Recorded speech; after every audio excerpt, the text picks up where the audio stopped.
Good morning. Happy Friday. Really cool to have you all here. Today, at 1 o'clock, when you come to lab, we'll do the midterm exam. Midterms over problem sets 1, 2, and 3, chapters 13 and 14, basically. You'll turn in the exam prep, the titration calculations lab. The exam will go from 1:10 until about 3, and after that, you're done today. We're not going to have a lab. Next week, turn in the special lab, which is in the companion, or you can get it online. I'm hoping it's not a big deal. Should be pretty cool. Questions on that kind of stuff? Okay, today we are going to start the material on the next section, so this won't be on the midterm, but I need to get started on the material so we can take care of business. We have one more equilibrium constant to look at. All right, we've looked at Kas, Kbs, Kps, Kcs, etc., Kfs, the formation constants. In this section, we're going to look more at a final type of equilibrium constant called KSP. And in the Le Chatelier's principal lab, you did a KSP calculation, and we'll talk about how that's really important for solubility. Chemists usually want to know how to make things, and understanding how to make them is part of solubility. So we'll talk about what solubility means and stuff like that. So let's check this video out. A solution containing iodide ions is added to one containing lead 2+ ions, a precipitate of lead iodide forms. This precipitation reaction occurs because lead iodide is an insoluble ionic compound.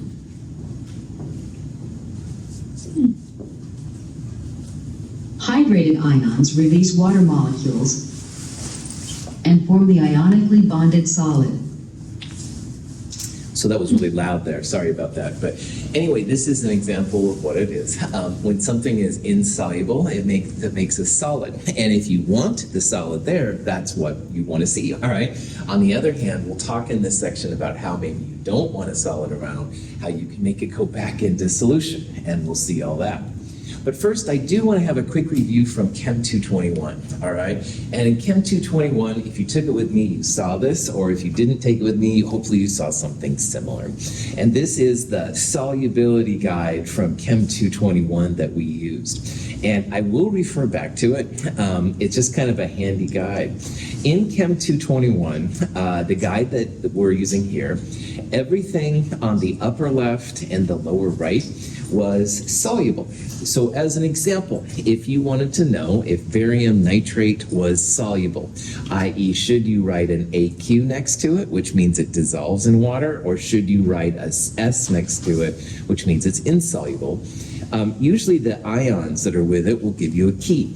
And everything essentially with nitrate is always soluble, all right? So what that tells us as chemists is that if you put barium nitrate in water, it'll dissolve. It'll be soluble, okay? Chloride, bromide, and iodide is another powerful group that we'll see a lot coming up here. And most of those are soluble as well, but there are some exceptions. So if you see something on the upper right or the lower left, that means it's going to be insoluble. We'll talk about that in a second. Chloride, bromide, and iodide, usually AQ. So barium chloride would definitely be soluble. You'd write an AQ next to it. So if Kayla and I put barium chloride in water, we would expect it to dissolve. You'd stir it up and the solid would go away. But there are exceptions, all right? So for example, silver and chloride, if we put silver chloride in water, we would not put an AQ next to it. It would be insoluble. As an example of that, barium sulfate, if you look here, sulfates are usually soluble, they're usually AQ, but barium is one of the exceptions. So because it's an exception, we wouldn't write AQ next to it, we would write a solid. So if we put these three compounds in water and we stirred them a little bit, we would expect these two, the solids would disappear. Kind of as if you put like sodium chloride in water or sugar in water, you stir them up and they would go away. But this one you place in water, no way.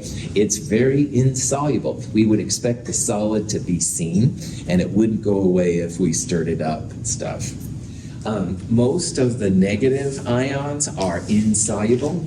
That includes most hydroxides and oxides, carbonates, phosphates, stuff like that. However, the alkali metals, sodium, potassium, and lithium, almost always AQ. They're up here. There's no exceptions, just like nitrate. They're also down here. So that's why sodium hydroxide, lithium hydroxide, and potassium hydroxide, our three strong bases, are used all the time. They dissolve well in water. They're really soluble, all right?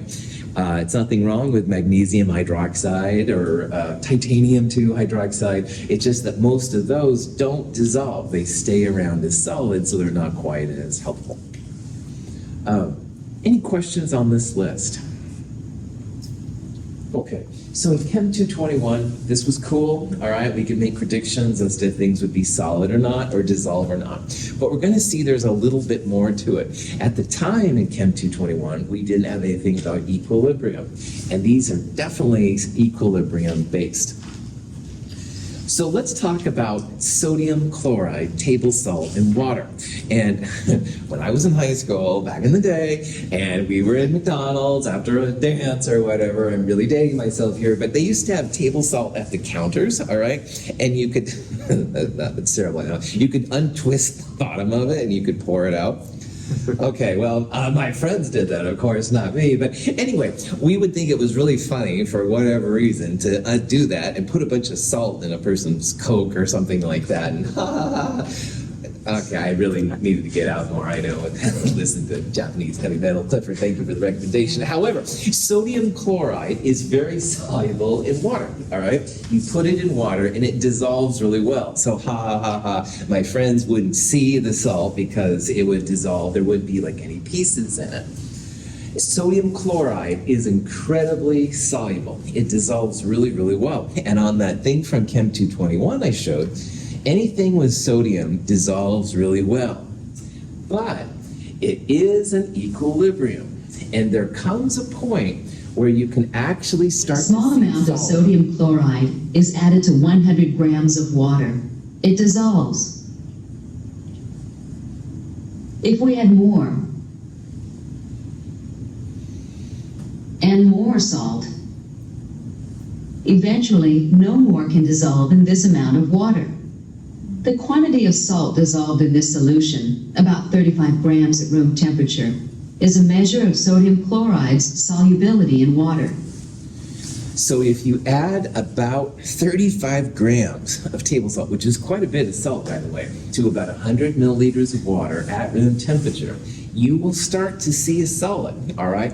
And that's a lot of salt for that much water. But there is a point where even sodium chloride's ability with the amount of water begins to get exceeded. So chemists are going to start using, and you will too, this term solubility. And solubility is just a measure as to how much sodium chloride you can put in before precipitation started. This solubility is like a magic mark, if you will, for this solute in this solvent. Solute being sodium chloride, solvent being water. And it's literally like the tipping point. And if you go just a little bit past the solubility, that's when you're going to see a solid. But if the value was 35 grams and we added 34.9 grams, in theory, you wouldn't hit solubility and all of that would dissolve. So solubility is actually a science term. There's a number associated with it. It depends on what you're adding, and it does depend on the solvent, although to be honest, we're going to use exclusively water in this section, but it would apply to other things. So the solubility will be so many grams, moles, something like that, to add to so much water, in our case, before you don't see a solid. But if you go just a little bit over that, that's when you're going to see a solid. Questions? Silver, lead, and mercury ions, all right, silver plus, lead 2 plus, and the mercury 2 plus, which is weird, are usually seen as insoluble when a chloride is added. So earlier I showed you that chloride, bromide, and iodide are usually soluble unless it's with one of these three. These three ions are called the silver group, and all of you in section 1 and section H1, we're going to do a lab towards the end of the term, which is analyzing for the presence of these three. It's kind of a cool lab, my biased opinion. Anyway, in Chem 221, we would have said they were insoluble, which means that they form a solid, and they form solids really readily, much more readily than sodium chloride. However, it is always some ions present, and we'll talk about how to analyze how soluble these things are so we can find that threshold between no solid appears and solid begins to appear. This is just a cool video. This is the formation of silver chloride. The white solid right here forms really readily.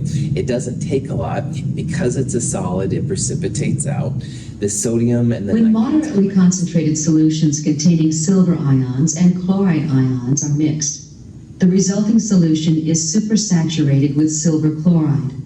A precipitation reaction occurs until the system reaches equilibrium. In this model, the red and white molecules are water. Chloride and silver ions, gray and green respectively, are in solution. When they encounter each other, they bond and bind with other silver chloride molecules that have precipitated from solution to form the solid. You can kind of think about solubility as a dance, all right? And silver and chloride really want to dance with each other, all right? So just small amounts of silver and chloride find each other right away. There's a whole bunch of water solvent molecules running around, but man, silver and chloride, they are like destined to dance, all right? And so they find each other. Now, sodium and chloride, they don't really want to dance with each other. And finally, there's so many sodiums and chlorides that they kind of have to start dancing with each other. It's a weird way of thinking about it, but that's really what I think about solubility. So the ones that want to dance are going to be more insoluble, like silver chloride. The ones that don't want to dance with each other are going to be the soluble ones. Those are more like sodium and chloride. So, but in this case, boy, when they find each other, it's happening. So let's define a solubility expression so we can start applying equilibrium to it. Now, this is really important for this section. Anytime you talk about solubility, the solid is the reactant, and the ions that go into it are products. So in this case, for silver chloride, we'd have silver chloride solid as the reactant, and silver chloride is made up of a silver plus and a chloride minus. So the products would be silver ions as dissolved in water and chloride ions dissolved in water. And that's really important. So if you have enough silver and chloride together, they find each other, they start dancing, that's when things become saturated. You begin to see the solids form and stuff. However, even with silver chloride, who loves to dance with each other, if you don't have a lot of silver and or chloride around, you won't see a solid. So saturated in my world means that a solid forms, all right? They are able to find each other to start dancing. On the other hand, an unsaturated solution means that you haven't got to that saturation point. The ions are running around, but they haven't found each other yet. You haven't seen the solid form. So this expression is going to be really important. Solid is the reactant, ions that go into it as products. Cool. Silver chloride has been studied a lot. It's used in types of photography and stuff like that.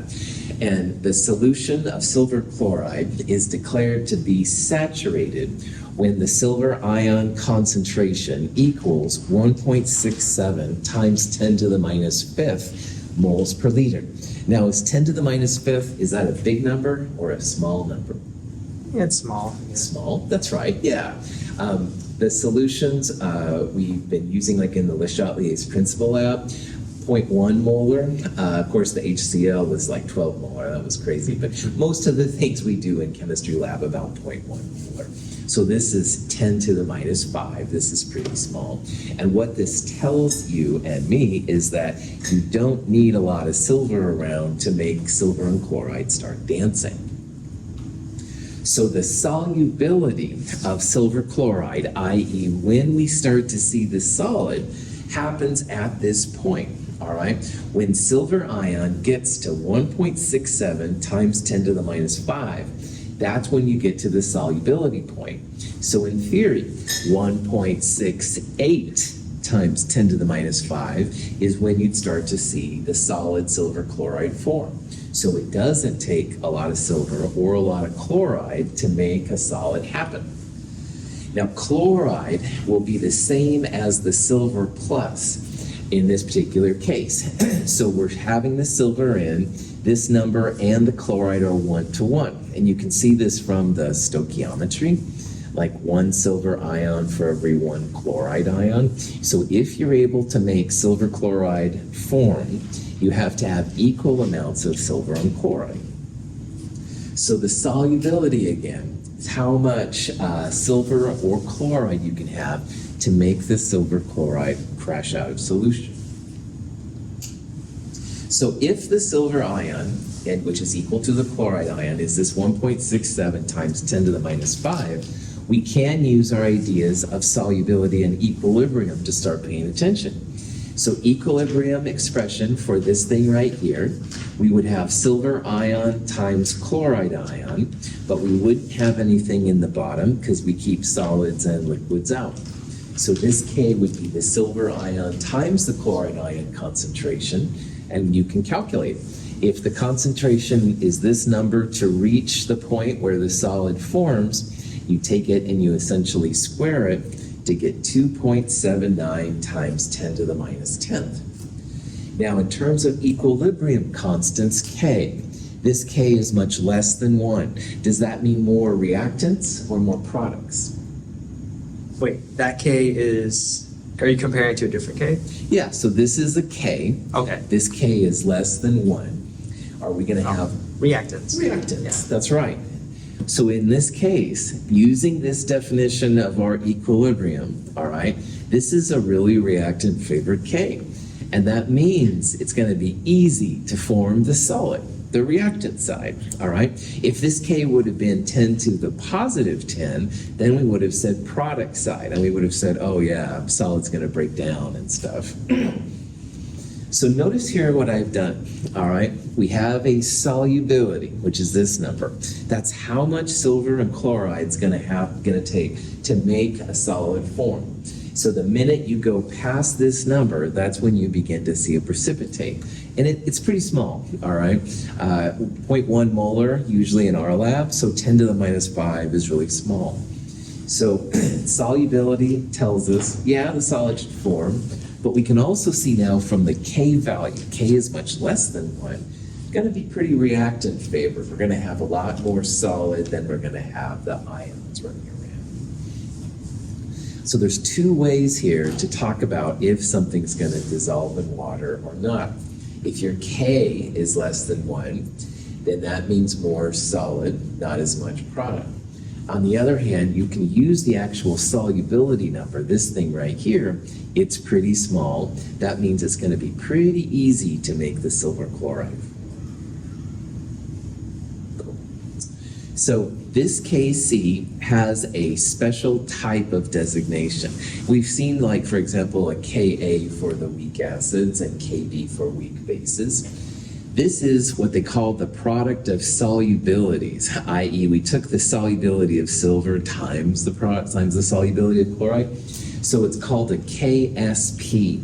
And a KSP is going to be the focus of this chapter. Now, the number one thing about KSP is that when you're talking about solubilities, the KSP solid has to be the reactant, all right? Don't make it a product. And the product then will be the ions of the compound on the reactant side. So all KSPs, the solid will be the reactant, and the ions that go into it will be products. And if you have a KSP that's less than 1, that means it's going to be very reactant favored. You're going to see solid pretty easy. And most of our KSPs will be less than 1. Cool. This is a handout, the solubility guide, if you get bored. Don't kill me, please. Yeah, if you get if you look it over if you have time. I tried to make some hints in there on how this different stuff works out. So it's in the companion, it's online. Any questions? This is a table of KSPs, and we have a table, I believe, in problem set 4. Here's the KSPs right here. Here's some common names for them, but notice how all of these values of K are less than 1, and that's very, very common for KSPs. If you see a KSP that's less than 1, that means the solid's going to form pretty easy. So here's our good friend silver chloride, pretty small. Here's silver bromide, another one. Calcium hydroxide will be the focus of a lab coming up. It has a KSP less than 1, so we'll see a lot of solid there. Barium sulfate, iron 2 carbonate, etc., etc. Notice you don't see sodium chloride on here. Some compounds with sodium and nitrates and stuff like that, very, very soluble. There's different ways of talking about them. But KSP is really useful when it comes down to ions. Now, because it's an equilibrium constant, you do have products. You do have the ions running around in solution. But the big thing about these is that you're going to see a lot more solid than you'll see the ions running around. Cool. Okay. When solid lead chloride is added to water, a small number of ions are released into solution. Those ions can reattach to the solid, while other ions can dissolve. A state of dynamic equilibrium is reached, in which the concentrations of ions are constant and can be described by an equilibrium constant expression. If you see a K that's less than 1, like this one right here, and you placed solid PbCl2 in water, all right, most of it's going to stay as a solid, definitely. However, now in the big kids Chem 223 class, we know that really this is an equilibrium, and you will have some lead 2 plus and some chloride running around, all right? Water is really good, darn you ion dipole force from Chem 222, but it's really good about hydrating the ions, all right? Water can have the HOH, the more positive side, attract to the negative ions. On the other hand, if you look at the oxygen, which is somewhat negative, it'll attract the positive ions out. So lead chloride does dissolve to a small amount. We don't probably see a lot of it, all right, because most of it still looks like it's solid. But now in this class, you can see that, yeah, there is going to be some that's dissolved. So again, KSP means most of your stuff will stay as a solid, but because it's an equilibrium, yeah, you're going to have some ions. And if you want to get rid of the stuff you just placed in water, intentionally, accidentally, whatever, we'll talk about ways to manipulate this reaction by Le Chatelier's principle and pull that solid to the product side. All right, so here's a question you might see. It says, which of the following displays the equation that would be used to describe the KSP for barium fluoride? All right. So barium fluoride, first of all, you've got to know what the formula is. What is the formula for barium fluoride? Well, like BAF or Get warmer. barium BA plus F. Or So what is the charge of all the metals in group 2A? 2, that's right. So barium is there, that's going to be a +2 metal. Now on the far right we have the halogens, group 7A. Does anybody remember what their charge is? -1. Yeah, that's right. So fluoride is -1. And barium is +2. So if you're going to make a solid, you have to have an equal amount of positives and negatives. So how many fluorides will you need to make barium go to charge of 0? 2. So barium fluoride is BAF2, all right? So that's the first thing to figure out is what the formula is of these crazy things. So it's not BAF, blah, blah, blah. All right, now the second part about this problem is we need to figure out what the KSP expression is. And in a KSP expression, you have the solid as the reactant, and you have the ions that go into it as the products, okay? Now, fluorine is one of the diatomics. In Chem 221, I talked about have no fear of ice clear brew, where the fear was F2. There's different ways of doing these things. Is this when you have fluorine as an ion, is it F2 or F minus? What happens when two negatives come together? -2. I mean, they don't like each other. Yeah, they don't like each other. There's the answer I was looking for. Your answer was cool too. Yeah, negatives and negatives repel, positives and negatives attract. So F minus and F minus not going to be together. All right, and that's another thing I wanted to kind of remind you of. So when fluoride is by itself, they're going to be separate. They're not going to want to be next to each other. So in this case, the correct one would be answer C. A solid makes barium 2 plus and 2 fluoride ions. Good to go. Any questions? So from a solubility, you can calculate KSP, which is what we did earlier, and we'll see that from a KSP, you can calculate solubility. And they're both really important. Solubility is what people use if you work for government. And they're like, whoa, how much fluoride can I dump in my water without it precipitating? Which is probably not a good thing to be thinking about, but still, these are the kind of things that chemists can help with, all right? And you can use a KSP to find solubility, or you can use solubility to find KSP. So here's an example. Lead to iodide, which makes kind of a cool yellow color when it comes together, has a solubility of 0.00130 moles per liter. All right, so that means if you add 0.00130 moles of lead to iodide to a liter of water, that'll get to the solubility. But if you accidentally add 0.00131 moles to a liter, then you'll see a solid.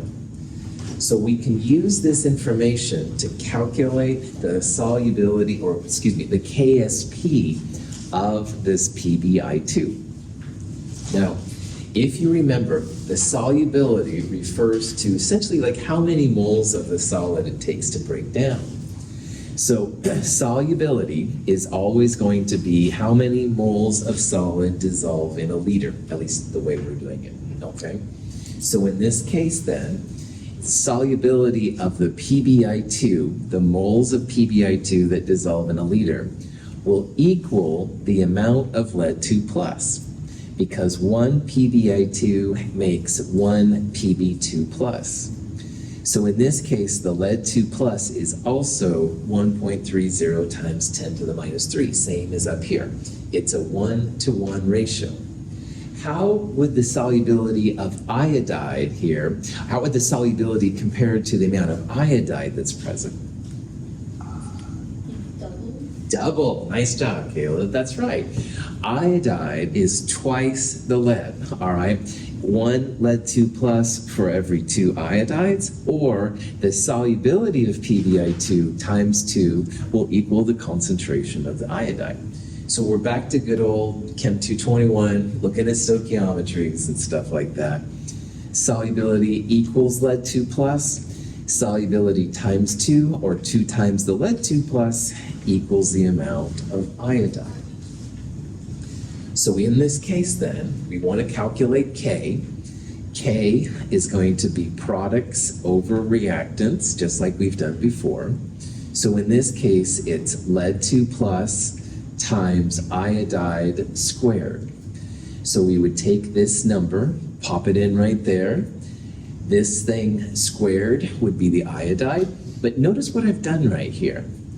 Earlier we said how, well, 2 times lead is what the iodide was equal. So you can go 2 times lead and then square that, which would be 5. 2 squared is 4. Lead squared times lead is lead cubed. I'll talk about why I'm doing this here in a little bit. But for right now, yeah, cool. You could have taken this number and squared it, and that would have been fine too. But I'm doing this for a reason, and I'll talk about why that is here in a little bit. So we haven't calculated KSP yet, but I want to show you a trick. If iodide is twice the lead, then twice the lead squared would be the component of the iodide.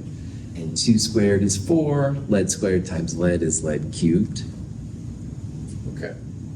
So back to your normal problem. You can take 4 times the lead, and lead was the solubility.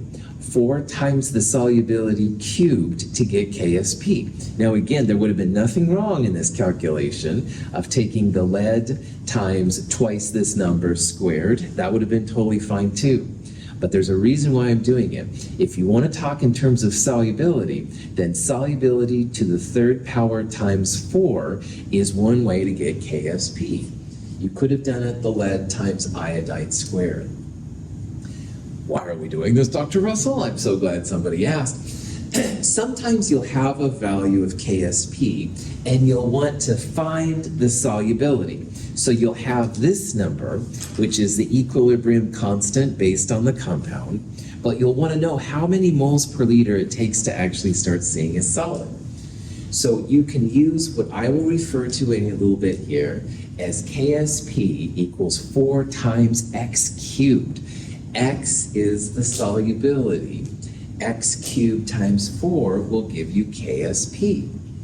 So if you haven't ever dealt with lead-2 iodide before, and I've seen lead-2 iodide, but I haven't used it a lot, I could look up the KSP, I'd get this number right here. But maybe I want to know how much lead-2 iodide dissolves per liter. Well, you can convert a KSP into an X using this expression, and that's super, super handy. We're going to see that KSP has lots and lots of uses in this section. Solubility, though, is really helpful to know how much dissolves per liter. So if you want that solubility, this is kind of a quick and dirty way to convert one into the other. Questions? Yeah, John. Is there a reason you don't divide by the reactants? Or did you? Good question. The reactants are always going to be solids in these cases, John. Okay. So there's nothing in the bottom. That's right. Yeah, solids and liquids are always not included. And John, you brought up something really important. It's critical that when we're talking about KSPs, that whatever the solid is, that's going to be your reactant, and the ions are always going to be the products. And don't reverse them, or else you'll start getting different kind of Ks and stuff. Very cool question. Other questions on that? Right. So again, let's kind of backtrack here what we've done. KSP is the newest K on the block. Ks are always for finding out how much solid will dissolve in the solution, all right? And these Ks are almost always less than 1, so that means you will have a lot of solid and not a lot of the ions. But unlike Chem 221, you do have some ions present. All right, and that's what we're trying to figure out. So in these cases, solid as a reactant, ions are products. The solubility tells you how many moles per liter it takes to get right to that point where the solid starts to form. So 0.00130 is the threshold between not seeing a solid and seeing a solid. So at 0.00131 moles per liter, you'd begin to see a solid form. And these numbers are usually pretty small, so the solid forms pretty readily. If you have the solubility like here, you can find the KSP. And in this case, 4x cubed equals KSP. X is going to be the solubility in most of these kind of problems. Any questions on that? Okay. This is a page for reference, all right? And it shows quickly how to find solubility X from KSP, or if you have solubility X, you can find KSP. And the difference between these is how many cations and anions you have. So we just saw a little bit ago an example where there was 1 lead and 2 iodides. And in that case, we saw that KSP equals 4x to the 3rd power. So if you have solubility X, you can cube it, multiply it by 4 to get KSP. And any combination where you have 1 cation and 2 anions, or 2 cations and 1 anions, that's going to work out really well. So maybe Clifford goes home and he's like, I wonder how solubility my ammonium sulfite is. I have no idea. But he finds the KSP and he wants to know how soluble it is. Well, KSP divided by 4, you take a third root, and by the way, to do that, there's two ways. If you have the cool third root on your calculator, that's one way, but you can also take that number and you can raise it to the parentheses 1/3 power. Those are two ways to do cubed roots. But anyway, if you do that and then divide by 4, that would be one way that you could find how soluble it is. Again, KSPs, there's going to be tables all over the place. Google, problem set 4, et cetera, et cetera. Solubilities are a little bit more difficult to find, but you can calculate them as long as you're at the same temperature and stuff pretty readily. As the ratio of cations to anions or anions to cations changes, these expressions change here too. So for example, here's lithium phosphide. Never dealt with it, but it has 3 lithiums and 1 anion, 1 phosphide. So when you do the math, it comes out to be KSP equals 27 times x to the 4th. This isn't something that people do a lot, but if you have to, this is what you would end up doing. So let's do some examples, see how this works. Here's an example. It says, what's the solubility of copper to phosphate if we have the KSP? What is the charge on the copper in copper to phosphate? Is it positive? All metals are positive. I like that. That's Positive 2. The Roman numerals will tell you what the charge is on the metal, all right? If it was sodium in group 1, those are always +1. You don't get the Roman numeral. But in this case, it gives you the Roman numeral, which is really cool. Now, phosphate, PO4. But what's the charge on phosphate? Anybody remember? -3. Well done, gang. Nice job. So we have here a copper to phosphate, which is made of copper and phosphate ions, all right? What's going to be the final formula when these two come together? Remember, the punchline is you can't have any charges left over. Cu3PO4. Nice. Nice. Cu3PO42. Now, there's a couple different ways to do these kind of problems. The way that I shouldn't teach you, but I still talk about, even bad instructor, right, is what they call crossover. More than 90% of the time, the 3 goes here on the copper, and the 2 goes there on the phosphate. It's not 100%, but it does work more than 90% of the time. The way that does work 100% of the time, 2 times 3 have a common denominator of 6, i.e. I multiplied them together. So 6 divided by 2 means 3 coppers, 6 divided by this 3 means 2 phosphates. This one has a parentheses around it, so you can share. You only use parentheses if there's more than one polyatomic ion. Any questions on that? I don't think you can have 42. I don't think you can have 42 of something. You have read my mind. In an equation, that'd be like, what are you looking at? It's definitely totally reads my mind. If you didn't have the parentheses, absolutely, it would look like 42 oxygens. Whoa! And I mean, you know, I like science fiction, but that's pretty science fiction for chemistry. So excellent comment to have. All right. Why do we do all that, Dr. Russell? Okay, good question. Well, first of all, it's a little bit of a review. I want to make sure everybody remembers on naming things and stuff. In this part, we have 3 cations and 2 anions. So if you look back on that last part, all right, we need to use the KSP equals 108 times x to the 5th. So this number, easy to find. The solubility would be more difficult, all right? We'd have to look a little closer to find that. But you can calculate it. This number is the KSP. So to get solubility, the x, you need to isolate it. So we'll take KSP and divide by 108, and then we'll take it to the 1/5 power. And I would definitely do it this way in my calculator. KSP divided by 108, the whole thing in parentheses, and you caret parentheses 1/5. That's the 1/5 power. Anyway, at the end of the day, 1.7 times 10 to the minus 8 moles per liter is the solubility. So, will it take a lot of copper 2 sulfate to make a solid, or will it not take very much to make a solid? Not much. Not much. That's right. There's two ways to answer that. First of all, you could have looked just at the KSP. K is less than 1, reactant favored. And that always means the solid will be the reactant and the ions that go into it are products.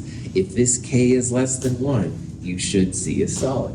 But an even better way is to look at this number right here. If you go to 1.71 times 10 to the minus 8, which is very, very small, then you're going to see a precipitate form. That being said, you can get up to 1.7 times 10 to the minus 8 molar of this stuff and not see a solid. And as a chemist, that can be kind of helpful too. Questions? Okay. Here's an example of the opposite process. Excuse me. This is for magnesium carbonate. Now, magnesium carbonate, all right, we have in this case the solubility.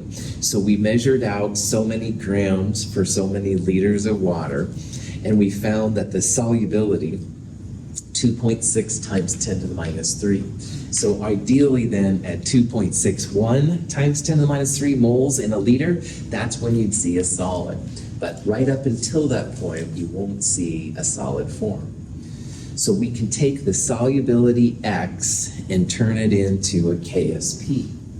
Now, magnesium carbonate is going to be the solid in these KSP expressions, and the ions that go into it will be the products. So in this problem, we have 1 magnesium and 1 carbonate for every magnesium carbonate that breaks up.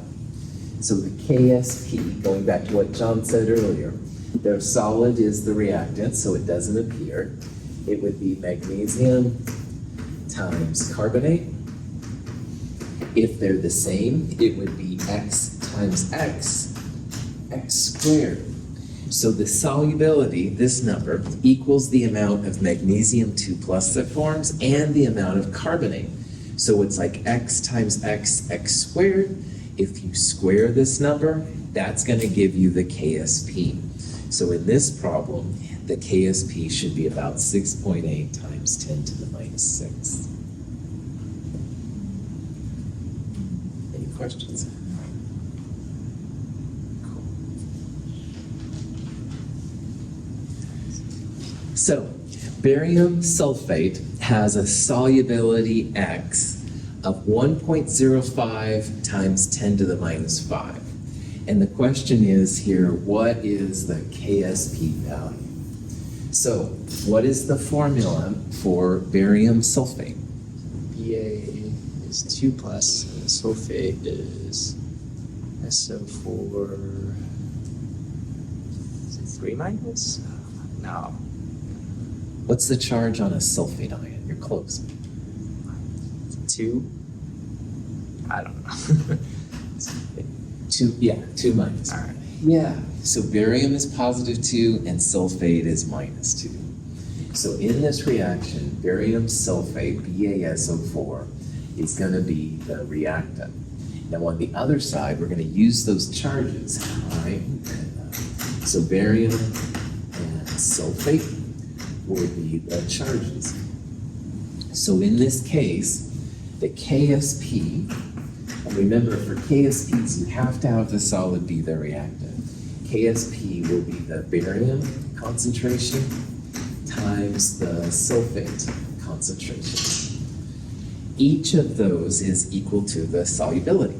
All right, 1 barium sulfate makes 1 barium ion, 1 of these makes 1 sulfate. So this number, the solubility, is going to be X times X, or solubility squared is going to be your KSP. So it comes out, if you want to do the math, the 10 to the minus 10 number right there. So, cool. Any questions? Cool. So please realize that KSP, which is something you can look in a table, is different from solubility, how much dissolves per liter, all right? You can convert KSP into solubility X, you can convert solubility X into KSP, but they are different numbers, all right? KSP has a lot of different uses besides solubility, so that's why it is. But a lot of times, like if you go to like, I don't know, water quality, meetings and stuff, they'll talk about solubility, like how many grams dissolve in a milliliter of water or something like that. These are the kind of things they'll use. They'll use these kind of numbers. They won't use KSP numbers per se, but the hip chemists like you now can confirm. Oh, yeah. Getting too excited. Question? All right. Mercury 2 plus is an ion we're going to talk about a lot. Mercury is really a trip for lots of different reasons. But one of the things is that it does make this diatomic 2 plus ion.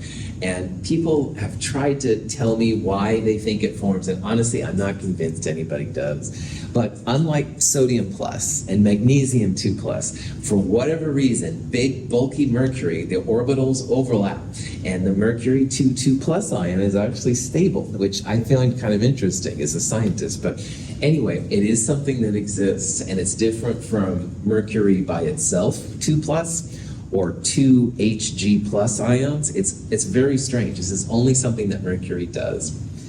Anyway, I digress.